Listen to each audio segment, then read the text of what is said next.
Morning groovers and shakers from outside the house. There is a life beyond the house. There is a life beyond the home that you have to make yourself, especially in winter, be part of. And I'm just thinking that later I've got to go shopping and I'm really not looking forward to that.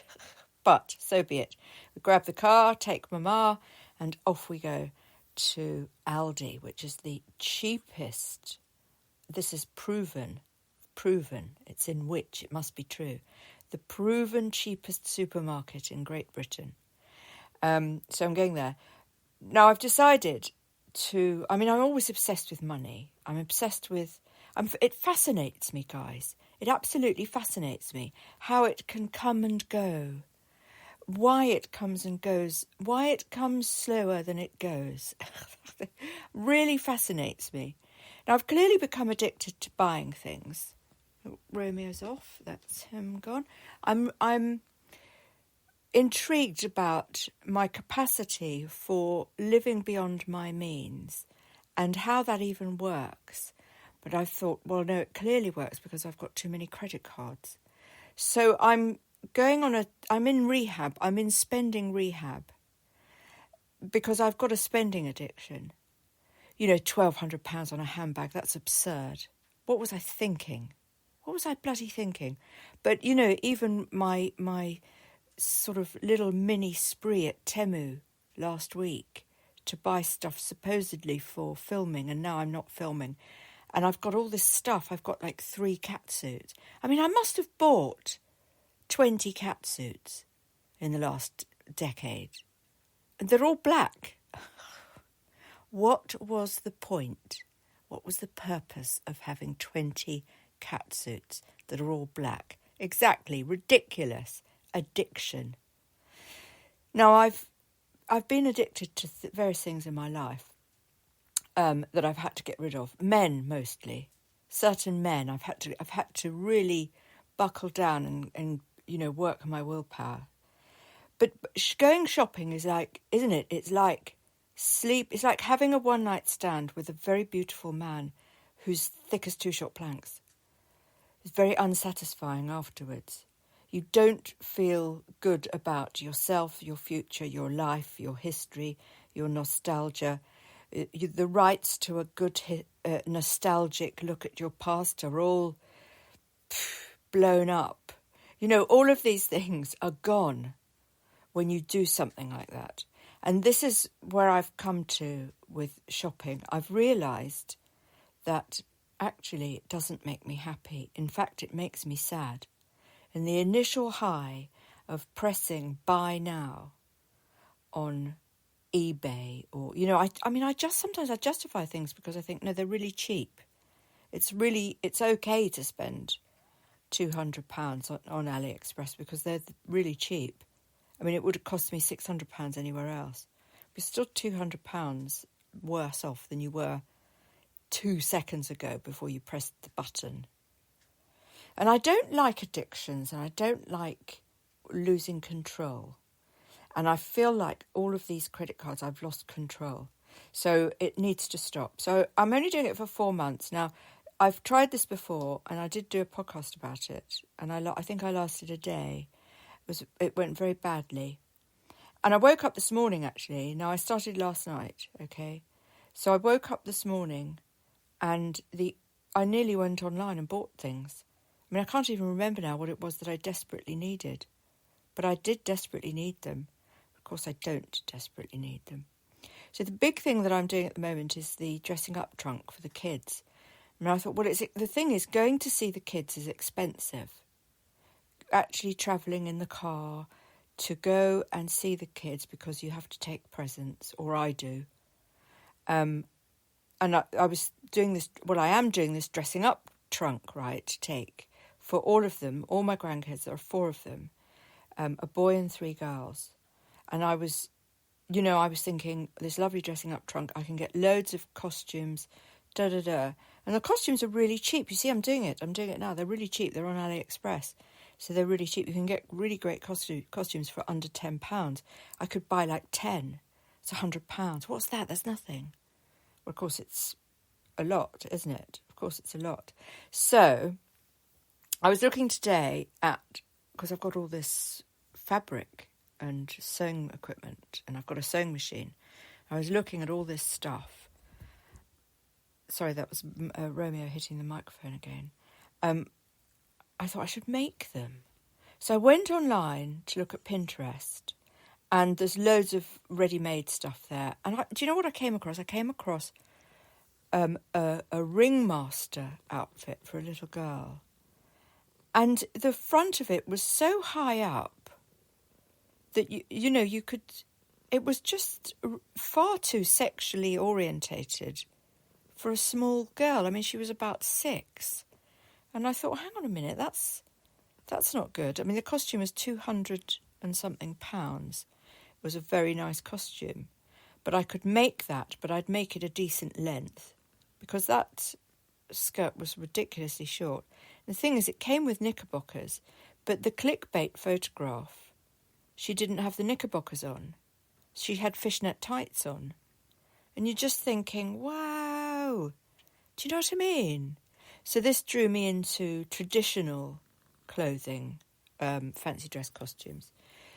So there were all these historic ones, like the evacuee and the war costumes, rock and roll costumes, that sort of thing. So genres rather than characters, because the characters are all kind of Disney characters, Harry Potter, Wednesday Addams, all of that stuff. Which is, those are the ones I thought my grandkids would be more into. But actually my daughter said, well, they've got loads of Disney stuff, so they'd probably prefer a bit of variation. So my mission now is to create all of these wonderful costumes that would work in a trunk. You just open the trunk and you've got all these different things there, like Indian saris and I guess costumes from around the world. Those sort of things would work really, really well. The Austrian type thing from The Sound of Music, which would be like a tunic and a puffed sleeve shirt rather, and a sort of panelled skirt. And then I thought I could just make loads of separates, so you don't necessarily know what they are. Would you need to know what they are in a dressing up trunk? Well, you wouldn't. You'd have gloves and hats and all these different things, but kind of stylistically indiscriminate. Do you see what I mean? So then you can just put stuff on and have fun with it. And I thought, that's much more creative, isn't it? So that's where I am at the moment. I'm going to knock up a whole bunch of interesting dressing up clobber. So I'll look for accessories later. So, I've already found actually capes, which are amazing. So I found a unicorn cape. I've found... what's she doing, Romeo? It's being weird. It's being weird with the microphone. I hope you don't hear that. So yeah, all these different kind of genres and styles and from different countries and things like that. That's where I'm going with this at the moment. So I'll podcast about them. I'm not going to video it all. I need to move away from the video. So I'm detoxing from video making, and I'm detoxing from purchasing stuff that really isn't necessary. So food, bills, makeup. No makeup.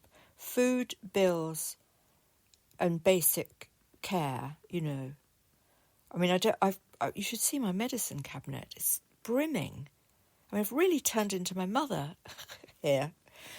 So yeah, that's where I am at the moment. And I'm going to podcast a lot because podcasting stops me buying stuff. I mean, I've just kitted out my kitchen and I sold a sofa, a kissing seat, for £150, and I thought that'll pay for the kitchen. And then I ended up spending hundreds and hundreds of pounds on the kitchen, and it was just accessories. It was just this. It wasn't even the cupboards. They all stayed. So it was literally just a facelift. Hundreds and hundreds of pounds on a facelift. That's ridiculous, isn't it? I think it's a really good time to do it because it's not silly season, it's not spring, And come spring, I will hopefully have a lovely new wardrobe for myself, because I'll start making clothes for myself as well. This is how I'm going to occupy my time with art. Obviously, I released a really nice painting yesterday.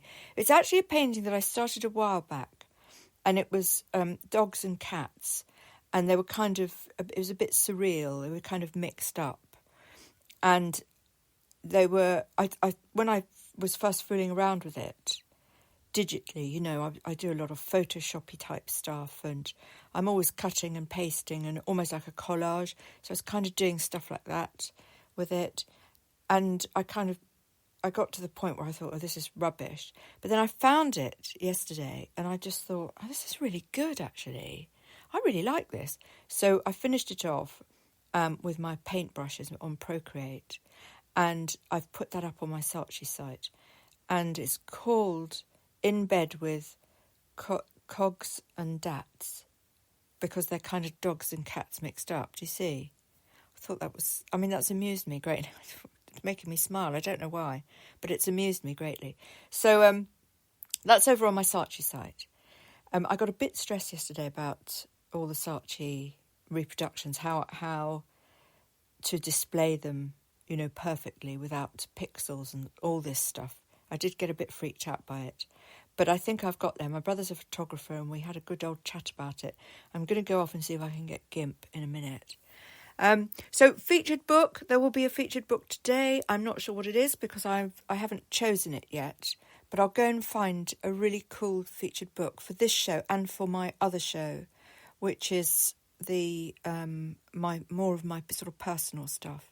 Sonia Della Mare, FRSA, that's what it's called, spelt Mare there for the Della Mare bit. So I'll do a featured book on each podcast, but I'm not going to do them until tonight because I've got a lot to do today. I've got to go and dig out fabrics and make costumes. I'm also going off now to do, I am going to do a bit of TV, but not much. So this will go on my YouTube, okay? And it's just going to be a chord. It's just about chords. That's all I'm going to do. So I'm really paring back my workload so that I can just enjoy working with my hands, making stuff, and not spending any money for 4 months and see how I get on.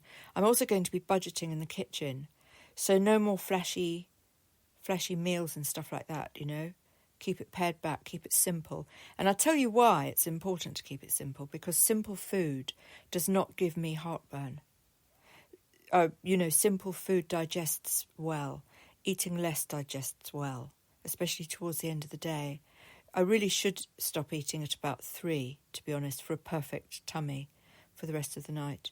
So I might do that today. So just paring back. I go through these periods of restraint. I'd call them restraint. And restraint is a good thing for us. The discipline of restraint. It reminds you what's good about the world, ironically. And I'm not talking about poverty here, I'm talking about restraint. The hedonistic excesses are very attractive to human beings. For some reason, we cannot help ourselves, We overeat. All constantly. We overindulge constantly. And it becomes habitual. And then it becomes ruinous. Actually ruins lives. So exercising some sort of restraint for no good reason. If you're in prison, you have to be restrained. But I'm talking about doing it yourself when you don't have to, for no good reason. It's a really, really a good exercise of will. And I think I'm going to really excel at it for the next 4 months. And I know that, when you engage your will, really engage it, you can do anything you want. That's the crux. But you have to get it in gear. It has to be in the right gear. You have to avoid certain things, certain situations, certain people. So on that note, I'll go off and be restrained.